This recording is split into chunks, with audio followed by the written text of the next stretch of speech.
Honorable Governor,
जनगण मन अधिनायक जय हे भारत भाग्य विधाता।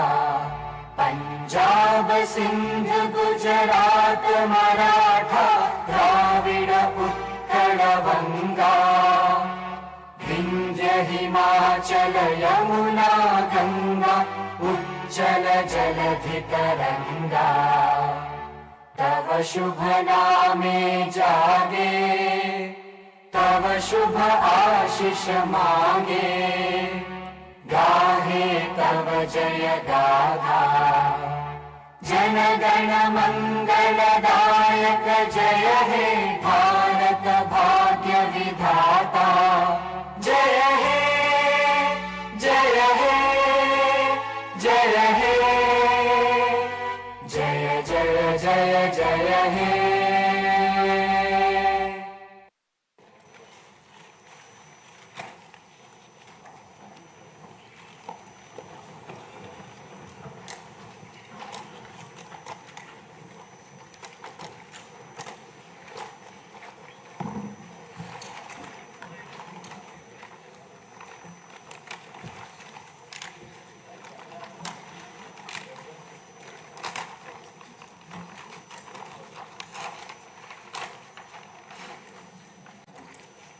Honorable Chairman, Andhra Pradesh State Legislative Council,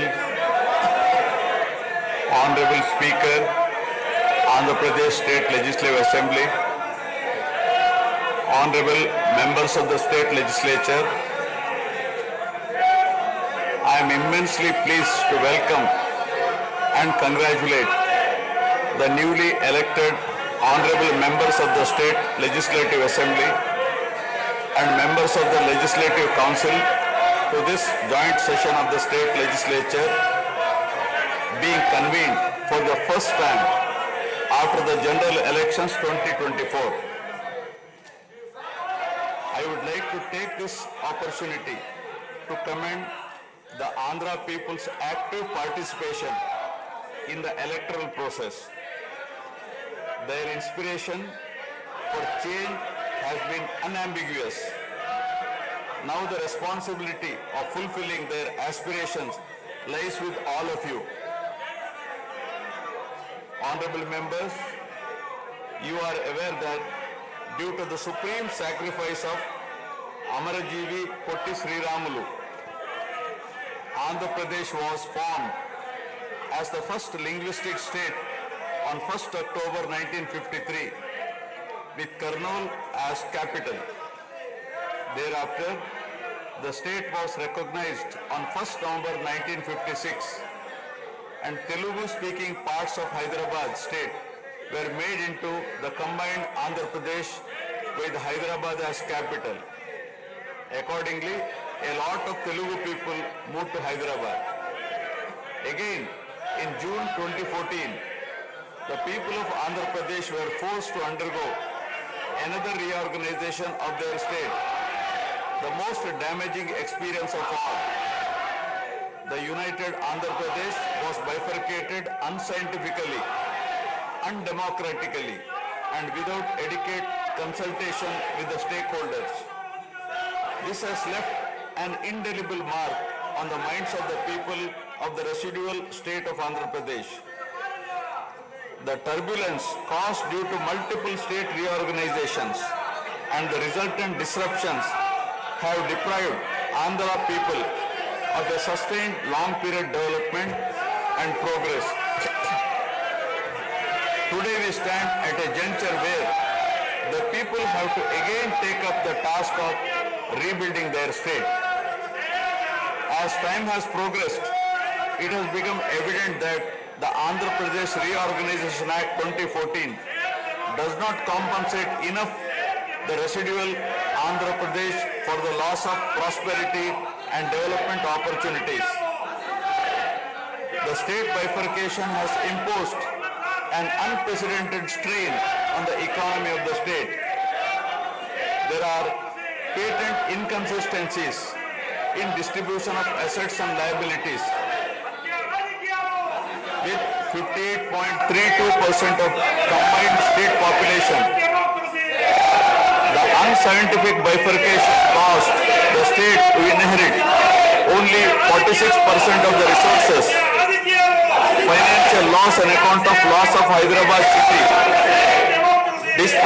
disproportionate debt burden, loss of access to public institutions, loss of national institutions, Government of India PSUs, and institutions of higher learning, etc.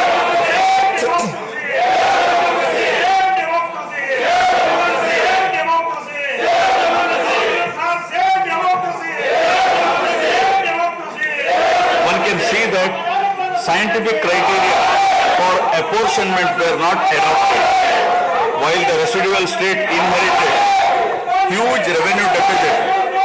Debt was shared on population basis, assets on location basis, power sharing on consumption basis, and worst of all, educational institutions with no basis. All these factors led to the structural change in economy with reduction of service sectors from 51% to 44%. The per capita income too fell from 1,06,176 for the combined state to rupees 93,121 for AP. Notwithstanding the adverse impact of the state bifurcation and undaunted by challenges such as budgetary constraints, infrastructural deficiencies, and unresolved issues, the government converted every crisis into an opportunity during the period 2014 to 19. The government had laid a solid foundation for a vibrant, sunrise Andhra Pradesh.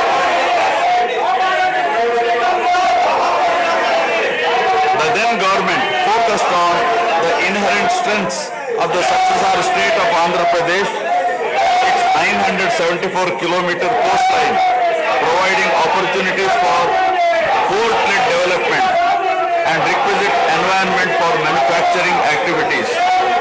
The fertile river plains supporting agriculture and allied activities, the passing of 3 industrial corridors through the state, the rich natural and human resources.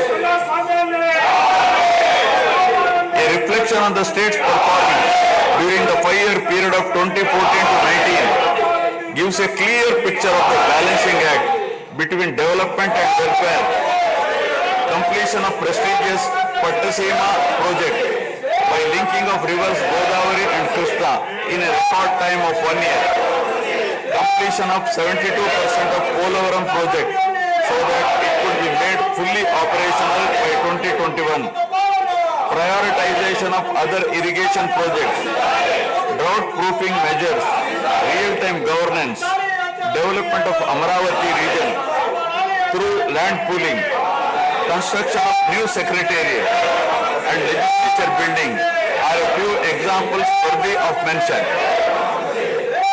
All the milestones achieved during 2014 to 19 were possible because of the visionary leadership of Sri Nara Chandrababu Naidu, the Honorable Chief Minister of Andhra Pradesh. In this regime, the state attracted marquee FDIs like Kia Motors, emerging as #1 state continuously in ease of doing business rankings. Under his able leadership, the state attracted several investments in various sectors. The government initiated development of Kakinada SEZ port, Bhavanapadu and Ramayapatnam ports, expanded airports and increased the state road network. The development of infrastructure was balanced with welfare measures such as increase in old age pension, farm loan waiver, scholarships to students, construction of houses, etc. These development and welfare measures led to compound annual growth of 13.5% between 2014 to 19. While the state was set to take off on the path of high growth, the change of regime in 2019 again brought back the disturbing time for the nascent Andhra Pradesh. The state that already bore front of bifurcation in 2014 was rather unfortunate to have witnessed yet another bigger debacle in the form of inept governance, where the people were threatened and officers demoralized.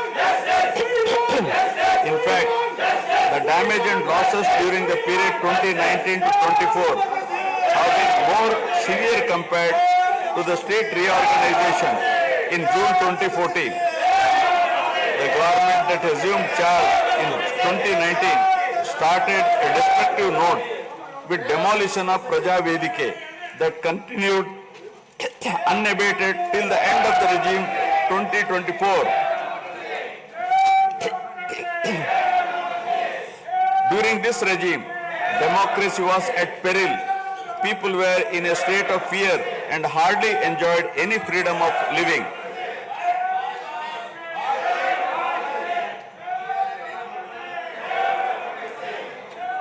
The regime revenge politics had severely hampered the state's prospects for prosperity and growth. Even the Honorable High Court of Andhra Pradesh had sought to convene a judicial inquiry into whether there is a constitutional breakdown in the state. The biggest damage was done to the brand AP.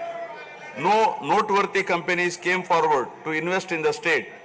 The corrupt practices at all levels, coupled with weaponization of instruments of governance across revenue earning departments for personal gains, sabotaging of checks and balances made several state institutions and private companies defunct and forced the existing enthusiastic investors and entrepreneurs to move out of Andhra Pradesh to other states. The uncertain environment which rocked the confidence of the people in general and investors in particular started showing impact on the state finances, leaving them in a mess. Fiscal prudence was abandoned. Expenditure was beyond means in spite of limited revenue growth, and debt and liabilities rose sharply. Financial management is manifested by diversion of funds, higher taxation despite high inflation, increase in power sector liabilities, neglect of capital expenditure which eventually resulted in slowing down of the economy. The enormous gap in resources was sought to be met repeatedly by borrowings through corporations and forcing them to spend on government expenditure, and in the process weakening the corporations.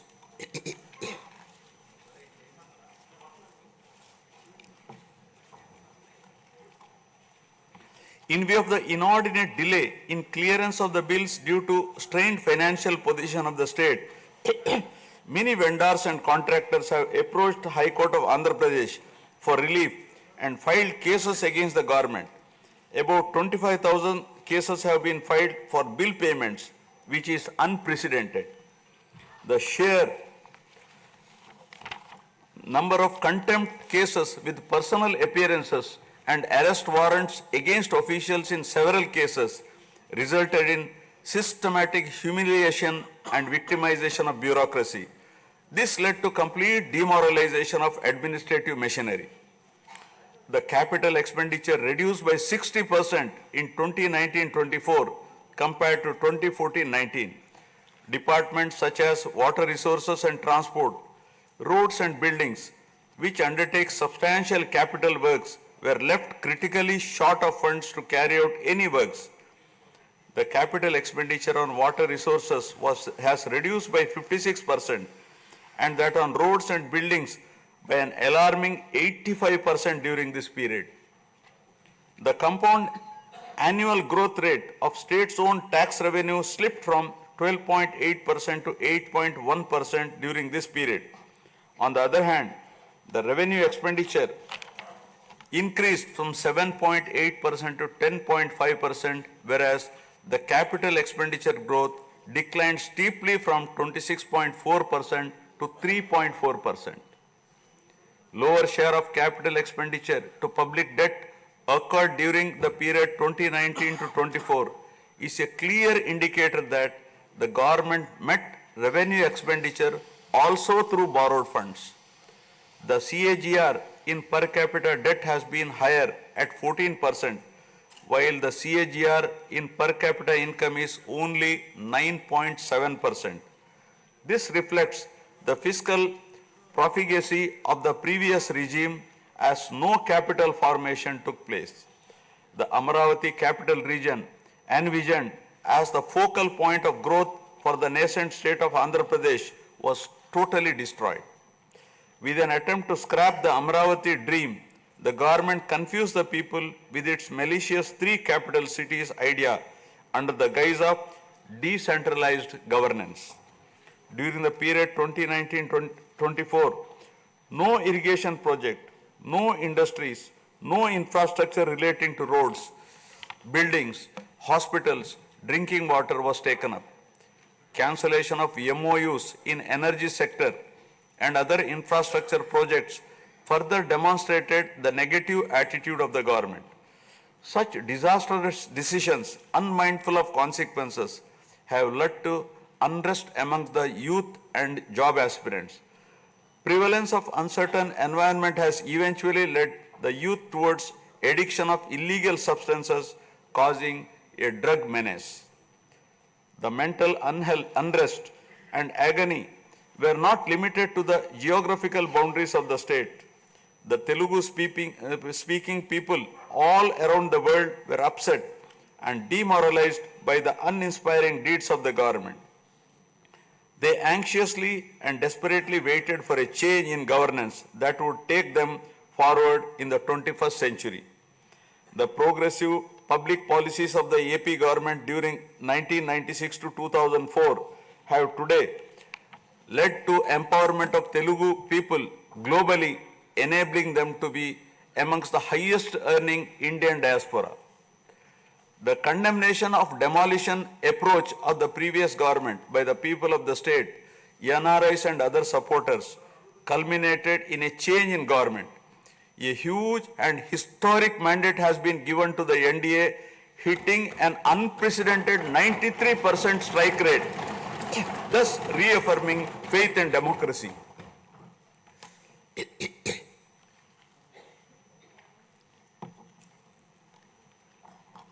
I sincerely congratulate the people of Andhra Pradesh for their wisdom in electing a government that discharges its duties with a futuristic view. Hordes of Andhra people had come from various regions to be part of this historic mandate in favor of future of Andhra Pradesh. The new government has a perfect blend of fresh and experienced honorable members in the assembly. I once again welcome all the members who will be instrumental in making right policies in the interest of good governance and in the spirit of cooperative federalism. Honorable members, at this juncture, I feel it is also important to recall the glorious past of Andhra Pradesh. Renowned as Annapurna, rice bowl of India, the state used to support other states in ensuring food security. As a leader of self-help group concept, Andhra Pradesh stood out as an example in developing entrepreneurship, knowledge economy, and cultivating thrift amongst poor women. Use of IT in all areas of welfare and development was the cornerstone of state's vision. The misrule of the previous government, which lacked transparency, have compelled this government to put the facts before the people about the disruption of systems and rampant corruption prevailing during the last 5-year term. Accordingly, my government has released a series of white papers highlighting numerous discrepancies in fund utilization, misappropriation, resulting in huge loss to the state exchequer and the natural resources base of the state. I would present some of the key takeaways of the white papers. Completion of Polavaram, the lifeline of Andhra Pradesh, is of the highest priority. The Polavaram project has been completely derailed. Introduction of reverse tendering and cancelling the agreed contracts have caused an irreparable damage not only to the project but also to the concept of interlinking of rivers and irrigating every acre of land. Unilateral announcement of 3 capitals for the state resulting in 1,631 days of farmers' protest. Modification of jurisdiction of the Capital Region Development Authority to 6,993 square kilometers. Shelving preparation of regional master plans. Completing the land acquisition in only 191 acres are some of the events that halted the progress of CRDA. This led to a potential loss of about 7 lakh jobs and estimated loss of wealth of about rupees 2 lakh crore along with loss of investment and growth opportunities. Andhra Pradesh, which enjoyed the distinction of being the first state in the country to have introduced reforms in the power sector in 1990s, had achieved energy sufficiency from 1996 to 2004. After bifurcation, the state faced an energy deficit of 22.5 MU per day. Again, by bringing second generation's reforms in energy sector and promoting renewable energy, the state become energy surplus by 2018. The state has witnessed an irreparable damage in the recent past. State energy sector has also suffered huge losses to the tune of rupees 1,29,503 crores during the period 2019 to 24. Misappropriation of natural resources such as land, mines and minerals and forests has been widespread. Land grabbing, misappropriation in allotment of house site pattas, violations in land allocation, assignment of land to ineligible beneficiaries, and Resurvey and AP Land Titling Act 2023 have completely eroded the confidence of the people during 2019-24. Put together, an amount of rupees 35,576 crore covering 1.75 lakh acres has been estimated as a loss, and the fundamental right of the people to own their property was affected. Looting of sand and mineral wealth is another area that resulted in huge loss to the exchequer and involved corruption. My government has initially estimated that an amount of rupees 19,000 crore has been lost due to illegal activities in these areas. Due to the unfriendly sand policy, 20 lakh construction workers have become unemployed. Due to the inefficient, inappropriate policy making and laxity in enforcement during the periods 2019-24, a cumulative loss to the tune of 9,750 crore has been incurred in mineral revenue. Huge damage has been done to environment. Smuggling of precious red sanders from forests has taken place with the revenue from the sale of red sanders dropping from rupees 1,623 crore in 2014-19 to rupees 441 crore in 2019-24. The destruction of mangrove forest land and Rishikonda Hill in Vishakhapatnam have also damaged the state's heritage and culture. The government misused law and order machinery during 2019-24 by harassing dissenting voices. There was rise in crime against women, children, atrocities on innocent people, especially the SC, STs and other vulnerable sections. The people lost faith in the government's ability to maintain rule of law.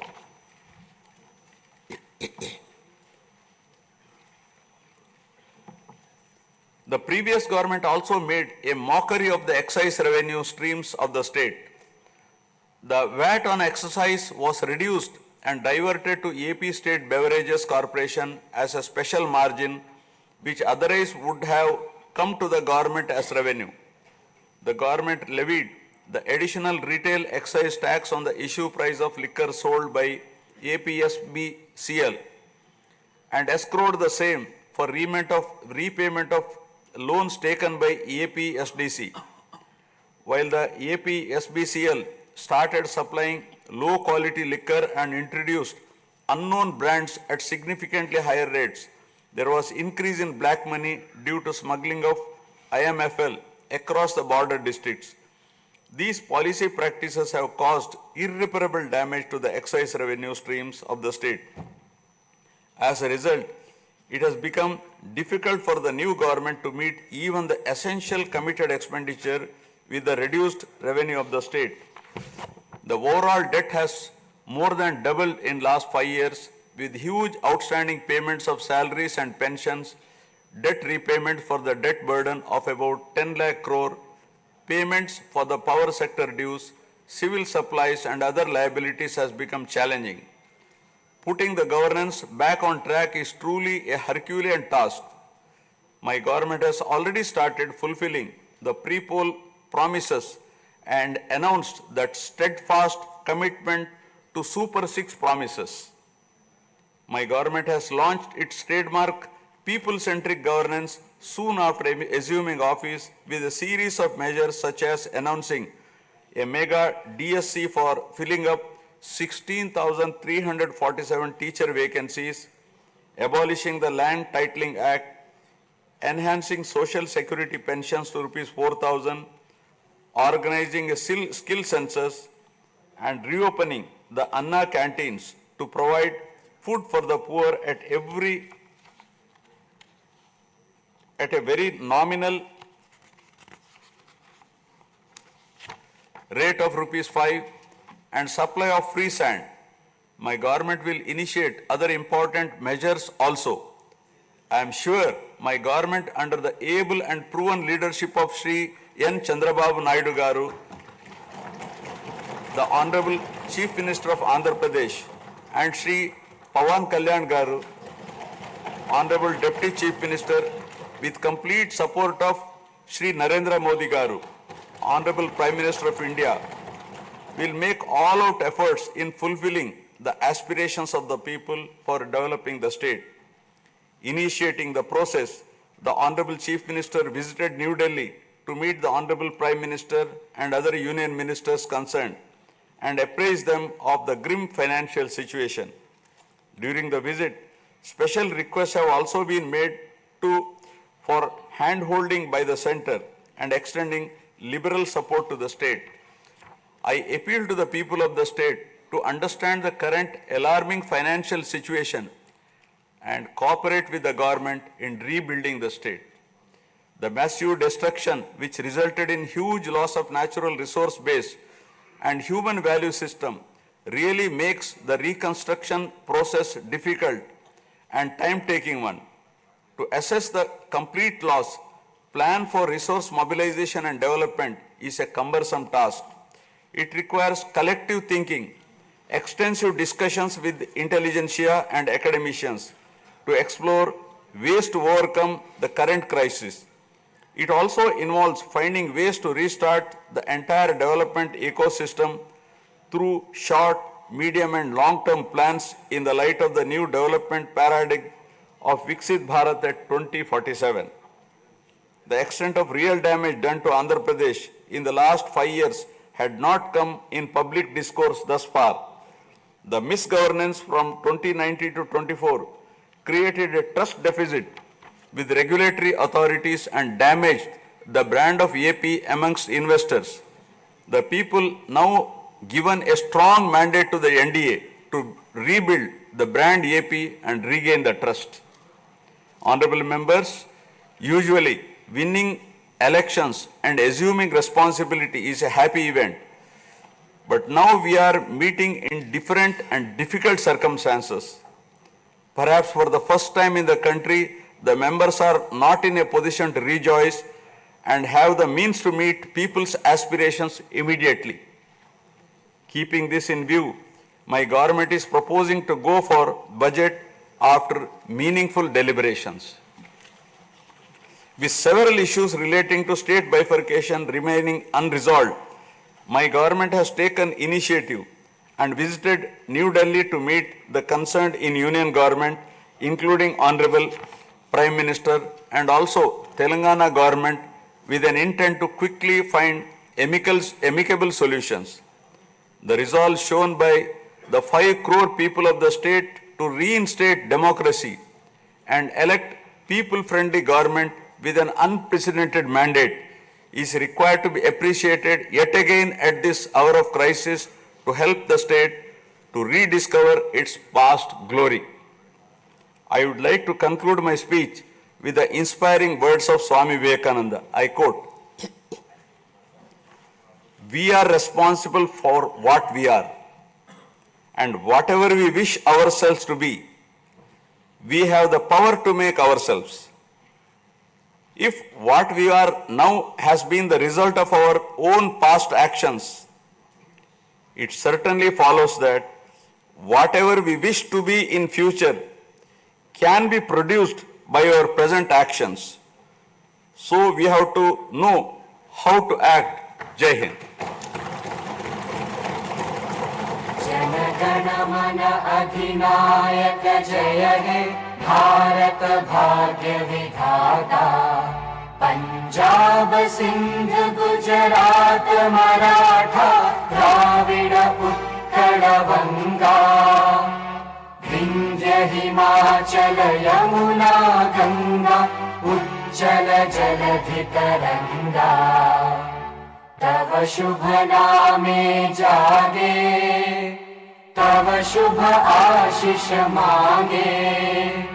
गाहे तव जय गाथा, जन गण मंगलदायक जय हे भारत भाग्य विधाता।